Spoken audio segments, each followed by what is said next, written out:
क्या प्रदूषण केवल दिल्ली की ही समस्या है?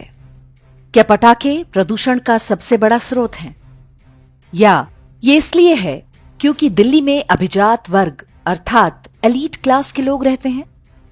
या दिल्ली में पटाखों पर प्रतिबंध केवल इसलिए लगाया गया है क्योंकि सुप्रीम कोर्ट दिल्ली में स्थित है, जिसे आसानी से अप्रोच किया जा सकता है और पटाखों पर बैन की मांग उठाई जा सकती है? ये टिप्पणी है सुप्रीम कोर्ट की। दिल्ली में प्रदूषण के विषय पर सुनवाई के दौरान चीफ जस्टिस BR गवई ने ये बात कही है। सुप्रीम कोर्ट के प्रतिबंध के कारण भारत के हिंदू लगभग 5 वर्ष से दिवाली नहीं मना पा रहे हैं। जिस तरह से प्रदूषण का बहाना बनाकर हिंदुओं की परंपराओं में दखलंदाजी का खेल चल रहा है, ये सारे प्रश्न हिंदू समाज बहुत पहले से ही पूछ रहा था। भारत की न्यायपालिका को ये बात समझने में इतना लंबा समय लग गया। हालांकि निर्णय क्या होगा, अभी ये सस्पेंस है।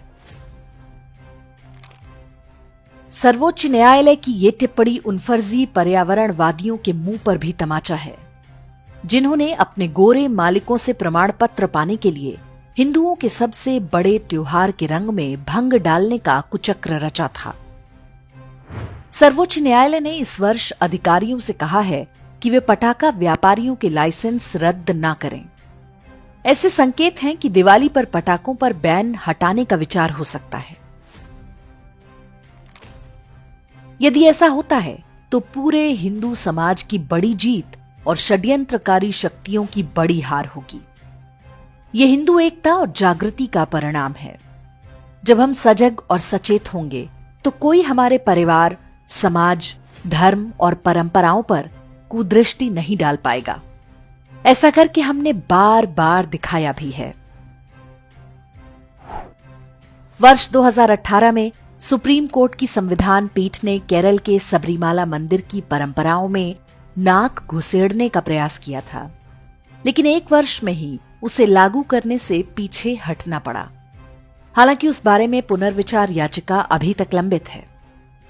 वर्ष 2014 में ईसाई संस्थाओं के दबाव में सुप्रीम कोर्ट ने तमिलनाडु के जल्लीकट्टू त्योहार पर रोक लगा दी थी, लेकिन हिंदुओं के कड़े विरोध के बाद कोर्ट को पीछे हटना पड़ा।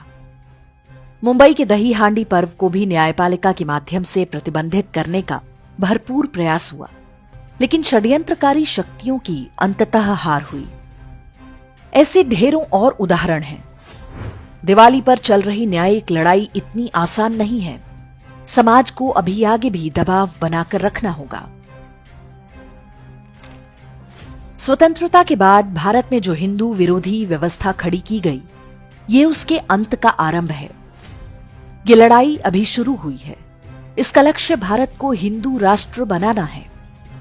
ये सपना 125 करोड़ भारतीयों को देखना होगा। जब हम सभी ये संकल्प लेंगे तो अपने जीवन काल में ही इसे सच होता भी देखेंगे।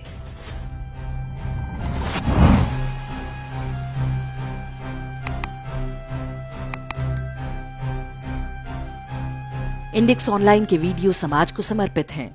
आप इनको डाउनलोड करके जैसे चाहे वैसे प्रयोग कर सकते हैं। चाहे तो आप हमारे टेलीग्राम चैनल से जुड़ सकते हैं। वहां सारे नए पुराने वीडियो आपको मिल जाएंगे।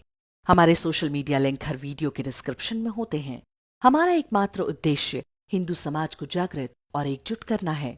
इसमें सहभागी बने। धन्यवाद।